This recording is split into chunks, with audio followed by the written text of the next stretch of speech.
We've been talking about personalizing our relationship with Spirit instead of thinking of it as something up there, out there somewhere. Rather, learning to experience the presence of God day and night, every day, somehow. And the best way to do that is obviously just to start the day with a vulnerable, open attitude, open heart to say, here I am, guide me. And we've talked about that in recent weeks.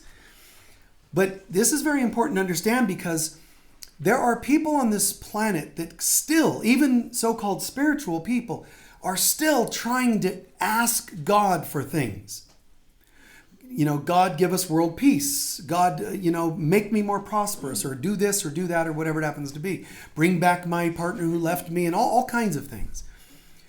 What we have to understand is God does not dabble in stuff, least of all illusionary stuff. It doesn't. It can't enable illusions. It makes no sense whatsoever. And furthermore, God is a state of consciousness, meaning it's a feeling like bliss and love and joy and peace. It's not a human emotion like lack and limitation and fear and anger. It is divine feeling, peace and joy. Like it's this tranquility. And humans get glimpses of it once in a while. And people, we all know that we really want that. We all know that we want tranquility. But since it's not seemingly easily attained, people will sell it to us in, you could say synthetic versions. Whether that's drugs, alcohol, or any other feeding of an addiction. Stimulate us a little to make us feel better. Sedate us a little to make us feel more relaxed. Do anything as long as it's still a doing. And there's this other thing that's waiting. And there's a reason why it's called a peace that surpasses understanding. It's because it's not attained by anything of this world. It's not logical at all. And this peace is just one of the states of feeling of God. God is bliss. God is joy. It's not like just a nice saying. God is peace. God is joy. It actually is. If and whenever we feel a true sense of peace, we're actually feeling the presence of God. If ever we feel actual joy, we're actually feeling the presence of God, at least some amount of it. So this is amazing because you think it would be the only thing we would want. That's in part what that meant. Seek and ye shall find. But partly what that means is seek with an attitude that there is nothing else that's as important. It's prioritizing. Seek and ye shall find. It's not a true statement. If seek and put this on the bottom of your checklist and ye shall find, that doesn't make any sense. Not only do we have to seek, we also have to decide, I have value for nothing else but this. Human beings don't realize I really want the peace of God.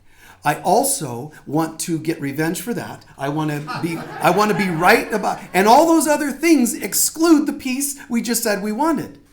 I just want nothing but peace. And check. We have other things.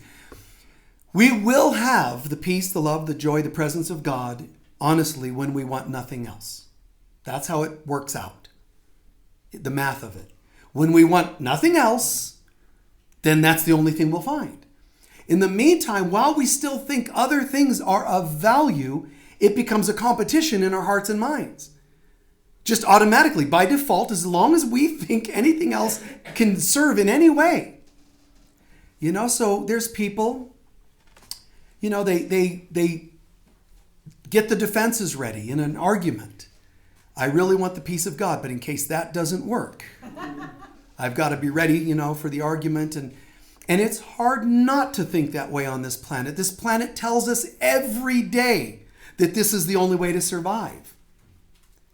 You'd be irresponsible to not have your defenses ready, your arguments, your attacks, because you got to protect yourself after all. God's not going to protect you, people will sometimes say. It's not true, but we have forgotten that.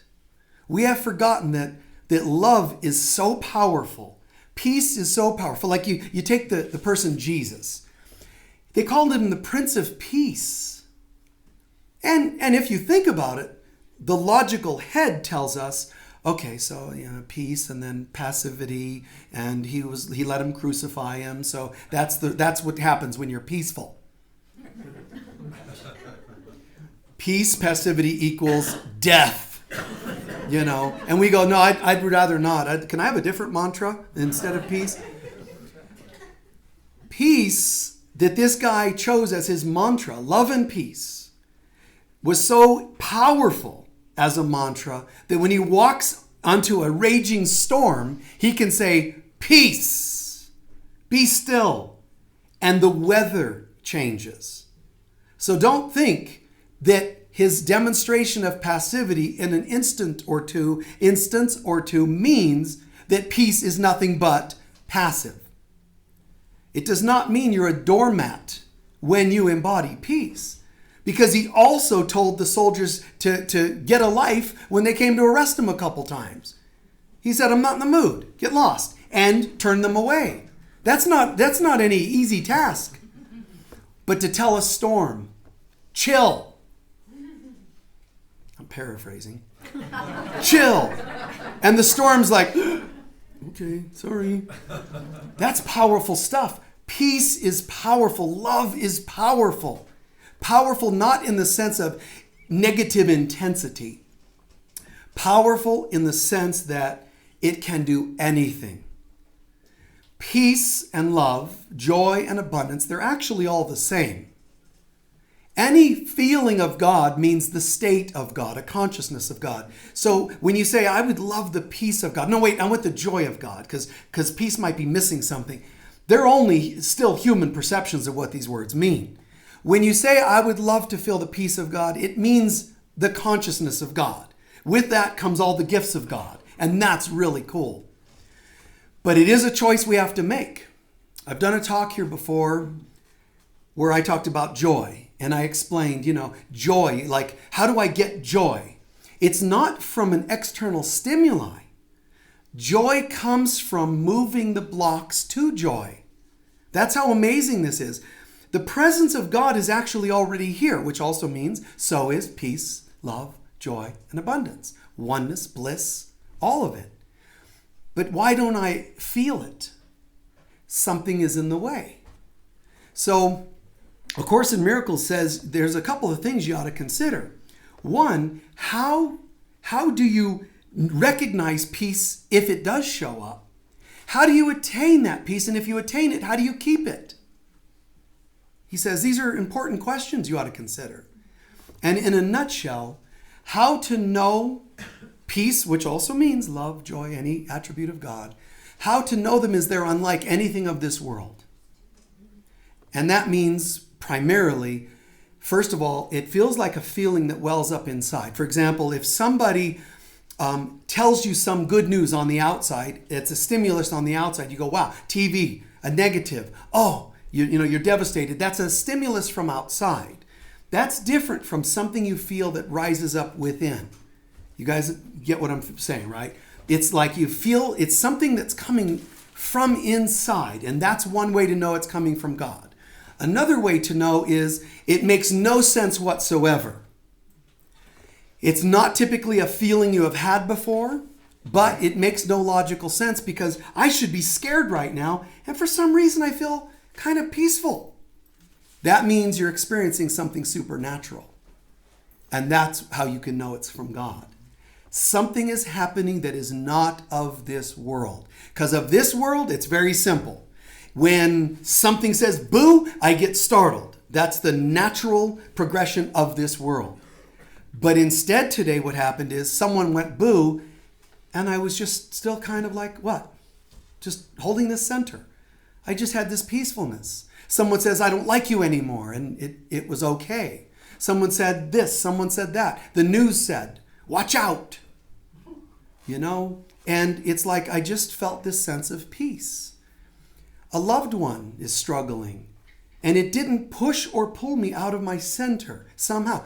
Not because I'm cold, like in a negatively neutral state. It's because somehow, and I don't even know how, and that's a good sign, to be able to say, I don't know how, but somehow I feel okay. Someone is sick, but somehow, I don't know why, but I feel they're okay. Because they are, spiritually. God has never looked upon the planet and went, oh, at somebody's situation, as much as we would like to think.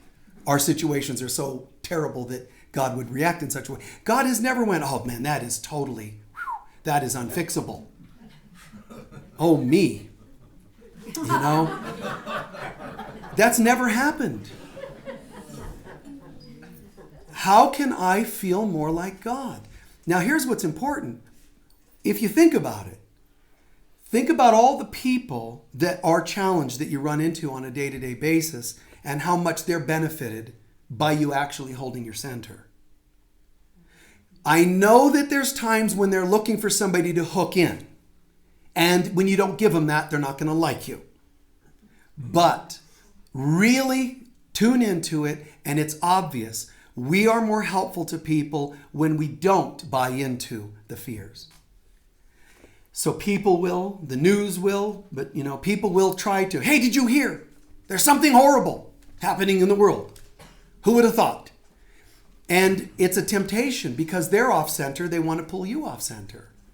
I truly do not, I am not an advocate of you saying, oh, I see Satan, you trickster, you're trying to pull me off center. I'm not saying you mark them as evil for doing it, but what I think you can do is kind of find a way to bridge with them and say, oh my God, you're kidding. That's terrible. And then hook them in. Instead of them hooking you, hook them in with, it sounds like maybe we should do something like right now. Let's have a moment of stillness to find our center so we can be helpful to those people.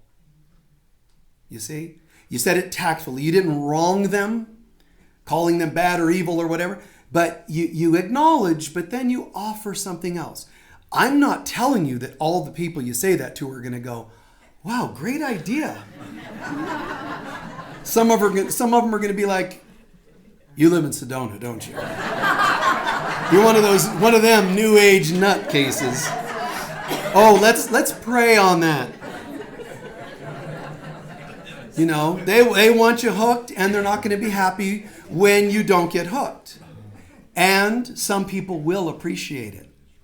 If there's even a spark of light in that person that's open, they're going to see what you just offered them, I swear, and they're going to appreciate it.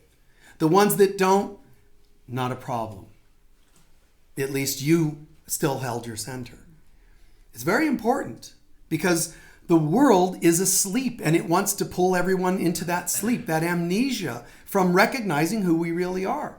So all of these moments, as the Course is saying, how do you recognize peace and the presence of God? Because it's something so different and it wells up from inside. And I feel it when I shouldn't be feeling it. I should be hooked into stuff and I feel centered. That's a good sign.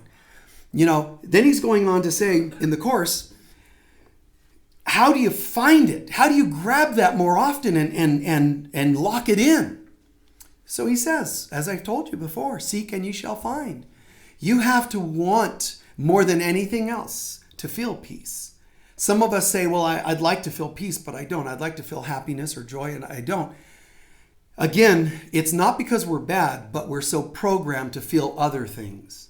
And we have to eventually figure out how to get rid of those other programs. You can't wish they weren't there. They don't just go away because you wish they weren't there.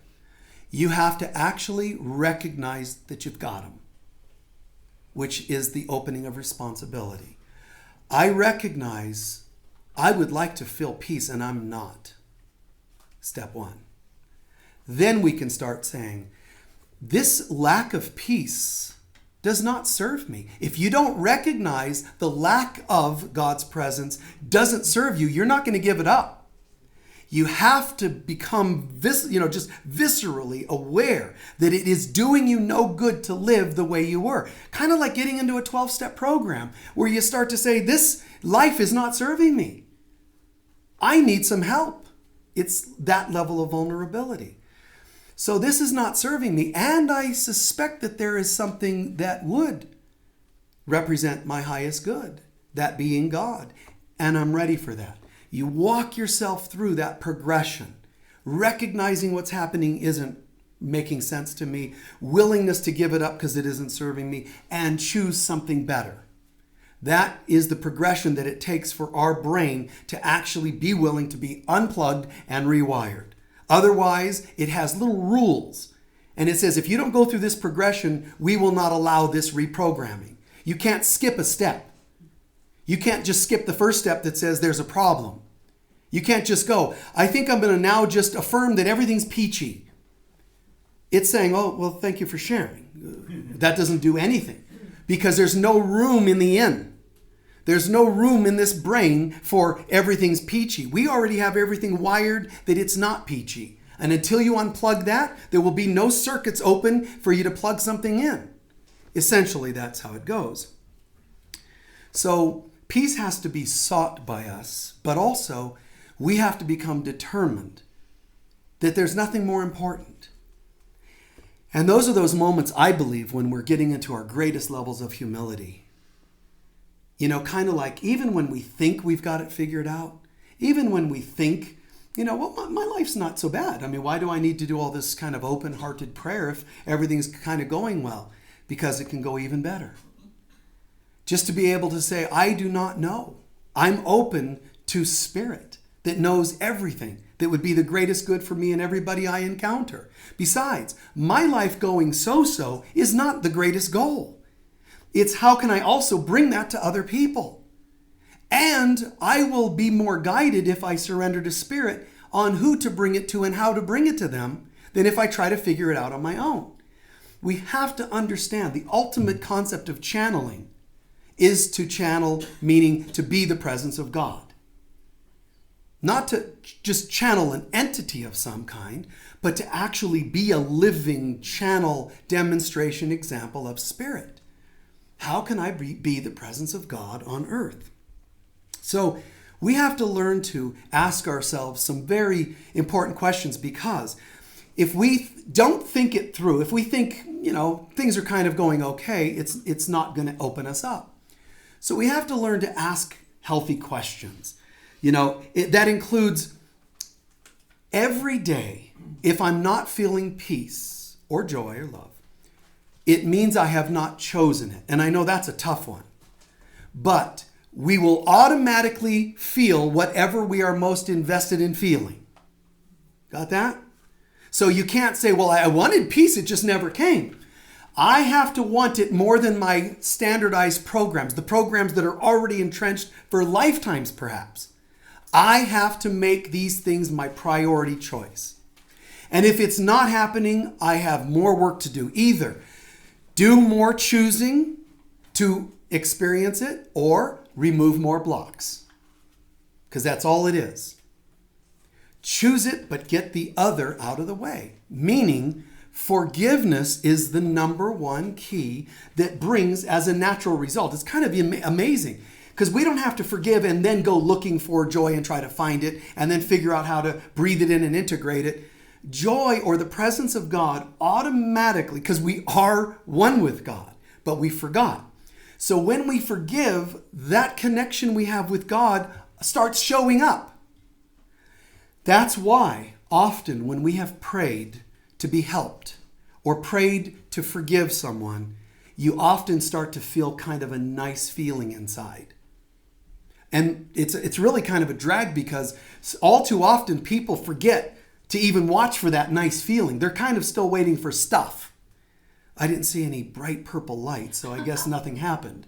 You know, or I didn't receive any emails from my ex that said, I'm so sorry, you're a goddess, aren't you? You know, I didn't get what I wanted, so I kind of forget that something happened. The most important thing we should be watching for when we've done healing work is a feeling, a shift in a feeling. And you watch for it because it could be ever so subtle. It could be peace, it could be joy, it could be love, some feeling. Like even if the feeling is nothing but less stressed. And you can go, okay, well, that was nice. I feel less stressed. No. What you felt was the presence of God. So don't just go, that was kind of nice. Be amazed. Be amazed. Wait a minute. Just some minutes ago, I was like stressed. And right now, not only do I feel kind of nice, that can only be happening, given my previous moment, if the presence of God started becoming felt. Oh my God, that's amazing. Be wowed by it. And when you're wowed by it and give thanks for it, you'll actually multiply it. It'll actually increase. And then it becomes even more clear what's happened, a miracle. What's nice about that is you start to then remember, because it's not just any kind of just slight thing. What starts to happen is that was profound, and that becomes something more memorable, so that next time you're stressed, it becomes more attractive as an option to do forgiveness work, to do healing work, release work, instead of just still asking for some things and wanting those things. So we see as an example in this world, the world's going to constantly try to pull you off center. It'll be people's comments, it'll be the news, but let's remember, these are tests. I am one with God, but I have forgotten. Now my job on earth is to remember. And that is a job that is done a day at a time. But it's not just a day at a time, it's one test at a time. Someone pulls me off center, and before that happens, I start my day, I am one with God, I'm blissful, I'm just peachy, wow, yep, gong gong, yep, everything's just great. You leave your house, somebody cuts you off on the road, and you're like, I hate you and people and drivers and men and people and always, and those drivers and snowbirds, and you have all the names for everybody that's bothering you on the road. It's always somebody in that color car or whatever. And we realize what you just had happen is what? Well, this person, no. There's only one name for all of it. I saw something on the news. Nope. There's only one name. I had a test. Did I pass or did I fail? Well, I would have passed if only. That would be a fail. Now you're even failing on owning that you failed the test. Failing doesn't mean horrible regret. As I said in the first service, it should be followed with a sacred mantra. In Sanskrit, it's been known for thousands of years, also known in Aramaic, but this word, this amazing and important mantra is oops. So when you mess up, when you slip, you just go, oops. And if you need to be really new age, you go, oops.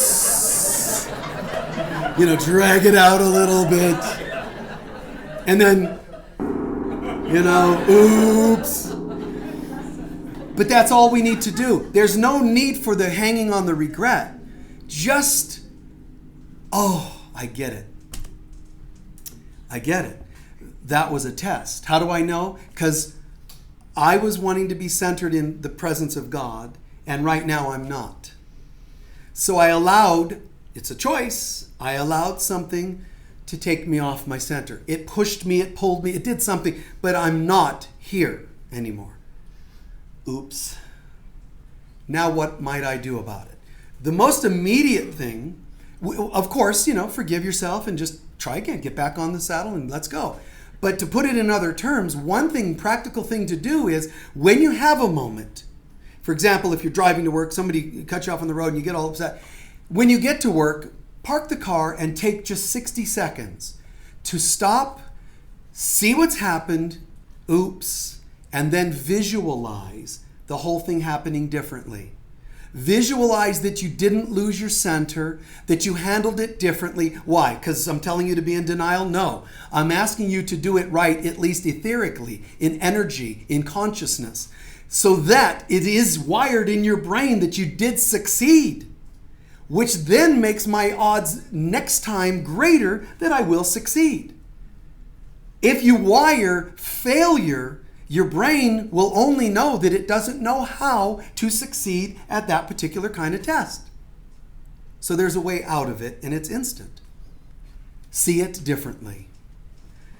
That's one of the reasons A Course in Miracles uses a consistent mantra. I'm choosing to see this differently. I could see this differently, and things to that nature. So one of the most important things to remember, the things that pull us and push us off center, one of the most underestimated ones is doubt. Any state of fear, anger, doubt, regret, any of those are going to take us off center. It doesn't really matter the name of it, although to some degree it helps to know that, but ultimately it's still a choice. I'm feeling regret, I'm feeling anger, I'm not feeling peace. Therefore, there's something I need to do here. And that would be healing and some forgiveness, a healing process or forgiveness, to get back on center. Visualizing, like I said, maybe the situation happening differently. But watch out for doubt. Because even when we have spiritual moments, we have doubts that was really spiritual. We have a moment of, I felt kind of a tingling. Maybe it was nothing. We brush things off. We have to start, even though at the risk of saying, the word serious, we have to start taking things more seriously in our spiritual path. Not obsessive spiritual, but lightly, but serious. To start to see things and take them as truth. If I'm on this path, then these things are tests instead of just random incidents. The whole world looks like it's there, and it's actually just a hologram. But it's a hologram that's showing us whether we're passing or failing our tests. Passing our tests is showing us we are further along in our remembrance of our divinity. The failing of our tests are showing that we're choosing to hide and sleep. Hit the snooze button again and again and again. Is that bad? Not at all. Then we just have to go back to what I shared earlier, which is this serving me? Hitting the snooze button. Is dating again someone that seems unhealthy? Doing again compulsive or addictive behaviors? Are these things really doing anything healthy or good for me? No. Learning to see it. Then it's easier to bid farewell to it because we have healthier choices at hand. So as I'm coming towards a close, I share often the ideas like learning to ask healthy questions. Like instead of just going, I might have had some push and pull off center, but I'm just going to let it go. That doesn't actually heal it. That just keeps you off center still. That's like saying, I took a wrong road and I'm going to just pull the car over and sit here and deny that I took the wrong street, and somehow that'll lift my car up and put me back somewhere else. That doesn't make any sense at all. You did get off on the wrong road. You need to get back on the right road. So that's where our participation, particularly in love and forgiveness, even self-forgiveness, comes in. But ask intelligent questions. So when you're wondering if something's going to push and pull you, hey, did you hear the news? Something horrible happened in the world, and we better watch out because now this is going to happen, and this is going to happen, and one more thing, and conspiracies and whatever else. Stop for a moment.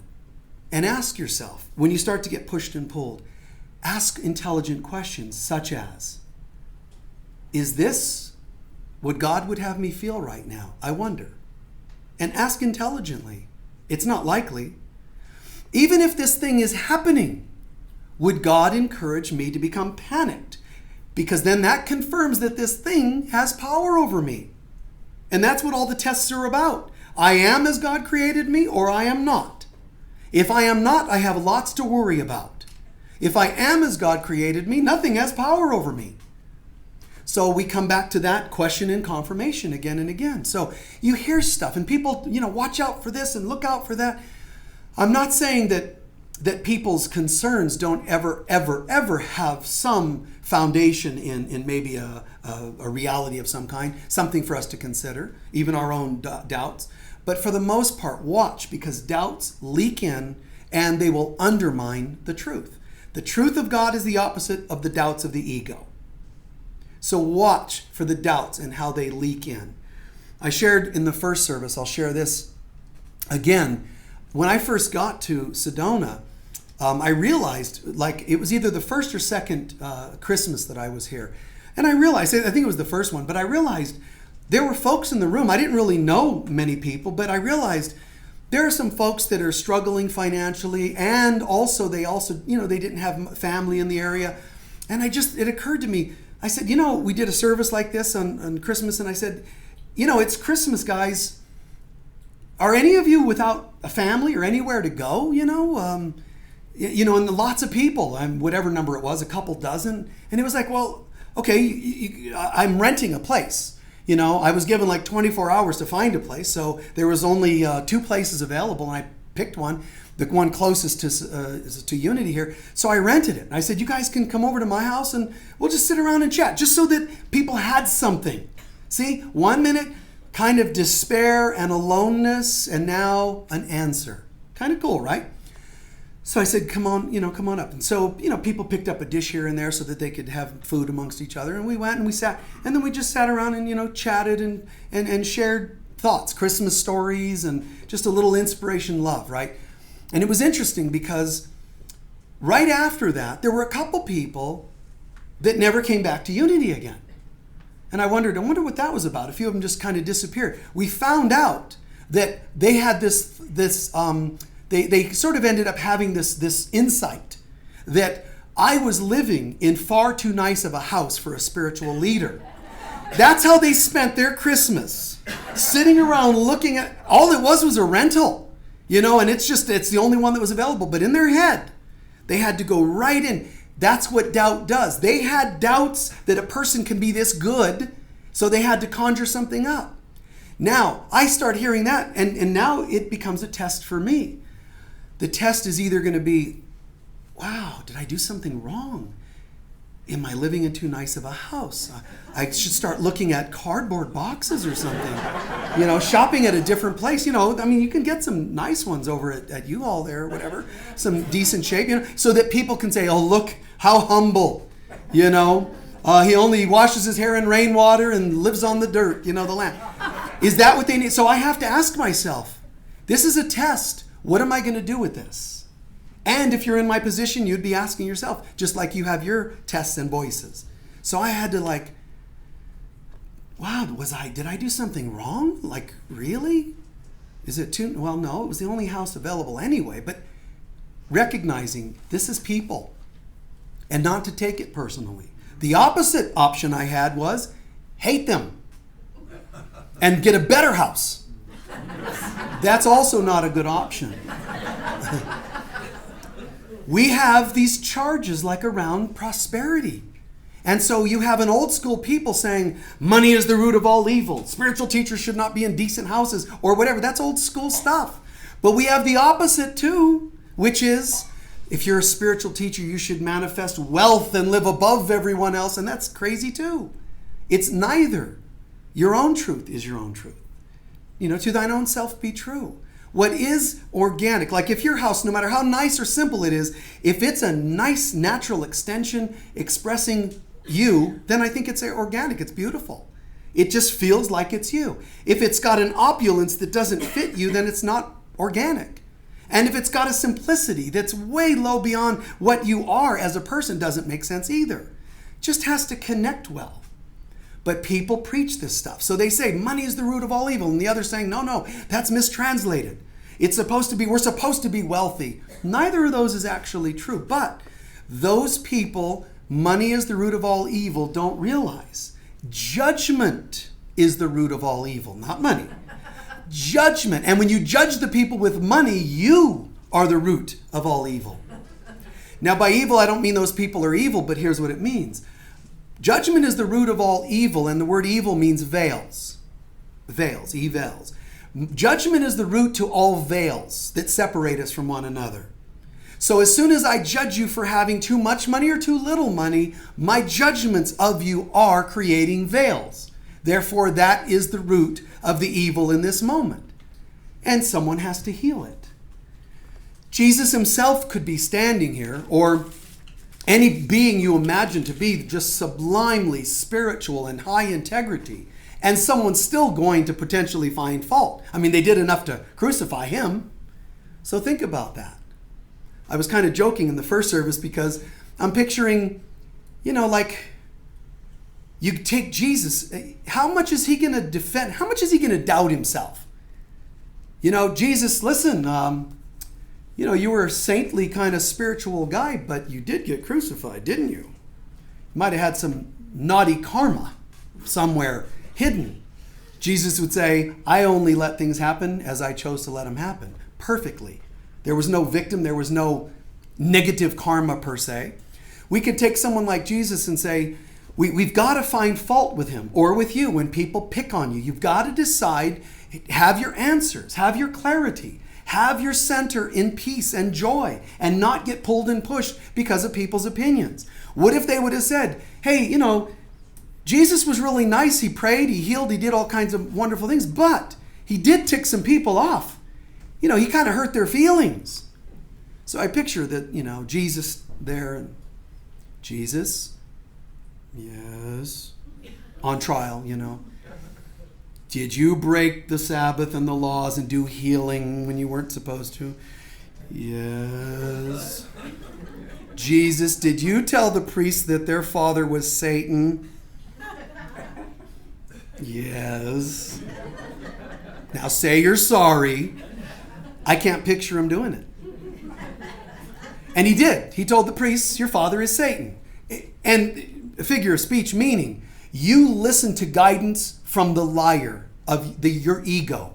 I'm listening to God as my guide. You're listening to your ego, and your ego is a liar. It tells you you are something you are not, that I am something that I am not. It's lying to you. I wouldn't recommend it as a guide.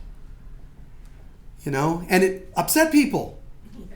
But would he apologize? So guys, even when you're being clear, it's hard to know sometimes when you're being really firm and dramatic that you're holding your center, because humans are so infrequently able to do that. The more we start coming out stronger, we usually are losing our center. But it is possible to hold our center and speak dramatically. It is possible. And it's encouraged that we all learn that that's a possibility, to be able to say, knock it off. And yet inside, I'm still right here. I'm not coming from I'm enraged, knock it off. I'm just, hey, that firmness, that look, that feeling. Jesus was saying to people, money changers and all that, the story, in the temple, and he was saying, you're hypocrites. You're preaching to people, telling them to follow the laws, and you're not even following them. That's hypocrisy. He could have went, beloveds, that is semi-hypocritical. But he didn't. He just said, knock it off. You're hypocrites, period. And they get upset with him. But he doesn't lose his center. And it's hard for us to imagine that. So, in sublime moments and in challenged moments, fear-based moments, potentially angry moments, how can I respond to things and still keep my peace about me? And the best answer to that question is, I have no idea. But I'm open to learning.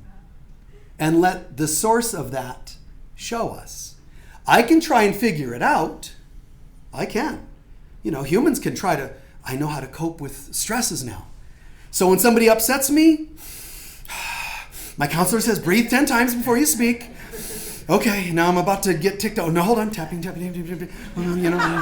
Okay, now I've done an override of my reactions, so I know I'm coming from a centered place, especially if I speak like this, as I give myself an ulcer, because deep down I'm still angry. I can try, but I'm just saying, why bother? Just say, God, show me. God is the source of peace. Show me how to be peaceful. Why would I try to figure out how to be peaceful so I could one day meet the source of peace? Just call upon the source of peace. Call upon the source of joy. I don't know how to feel joy in this moment. I'm feeling kind of depressed. What does joy feel like? And, it might be, well, I'm sad that someone's passed away. So God might not say, well, let me show you what joy looks like. Clicking your heels and dancing and not even caring someone passed away. Maybe today it would only be a subtle shift in a sense of everything's okay. They passed away and somehow they're okay. That might be joy today. The idea is that I'm going to experience a presence that is beyond my understanding. Whose understanding? Not my spiritual self, the ego self. And that's a good thing. It is good that my ego has no idea how this happens and where it comes from. because that means it's something supernatural. Let's take a few centering breaths, please.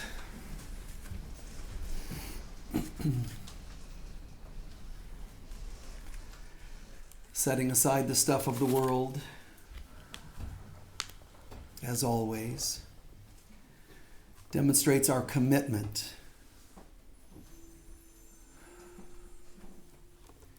Our commitment to knowing something beyond our daily issues, thoughts, problems, limiting beliefs.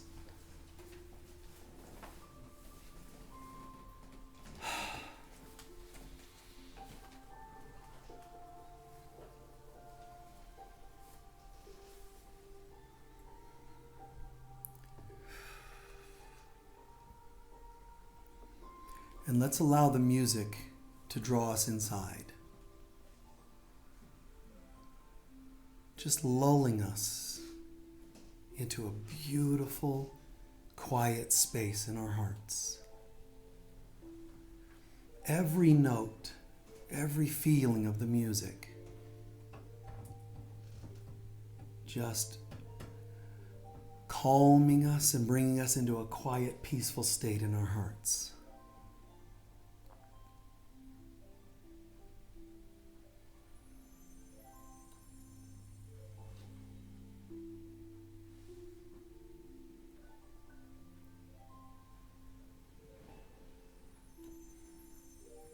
And we're feeling tranquil, safe, peaceful, at rest.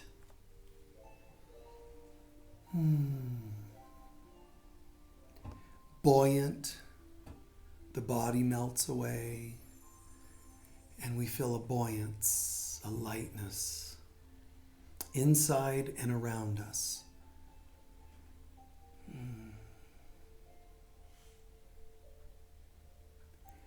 And this is just a glimpse of what it's like to be in the presence of God. And allow the imagination to multiply the feeling.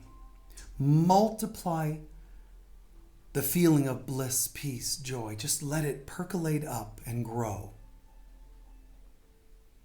And it helps just to even imagine it so. If I were totally at peace, how would my breathing change? How would it affect my muscles?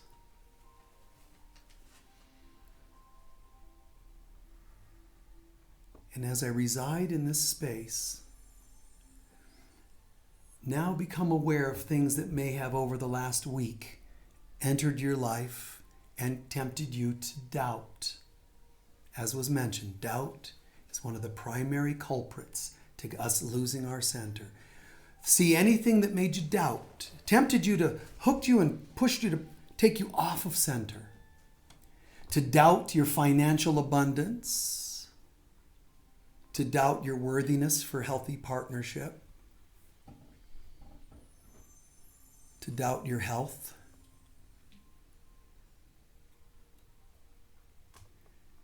And one way to know if doubt is there is if you start to believe anything outside that your senses tell you. Rest assured instead that I still sit in this place. Peace. If it still tempts you even now to go off your center, just see it and own it. And recognize it would not serve you and choose your peace again.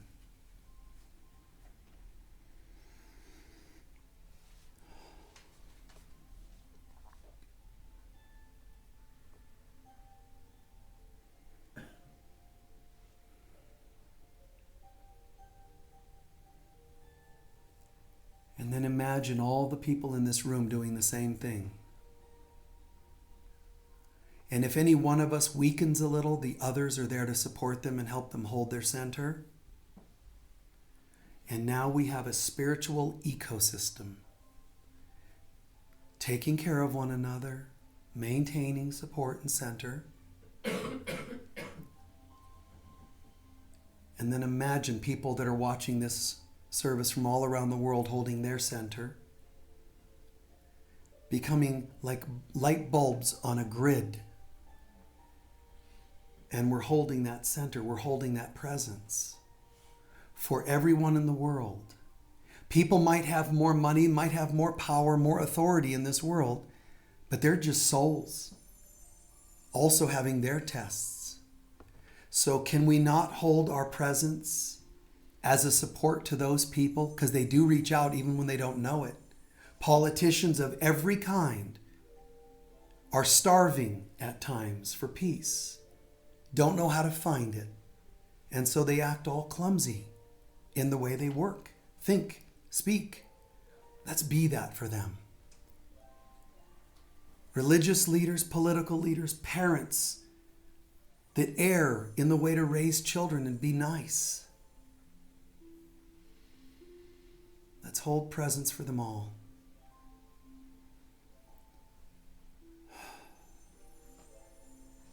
Let's hold presence for partners to be kind and communicative with one another.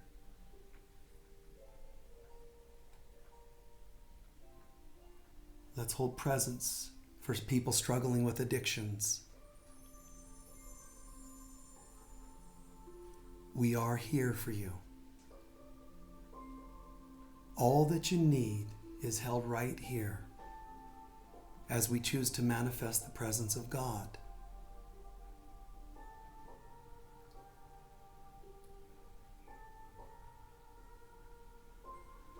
Feeling the awe and the gratitude that we can be such for one another, that we can be of such loving service to one another. It's amazing. And we extend this same feeling to all beings of all dimensions and throughout all time. The presence of God is here, is now, and always has been. But we lift the veils to see it through choice. And so it is.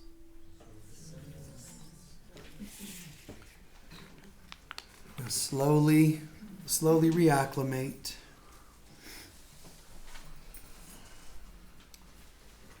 A couple of breaths, because we don't want to separate from that experience. We want to let it kind of integrate into ourselves.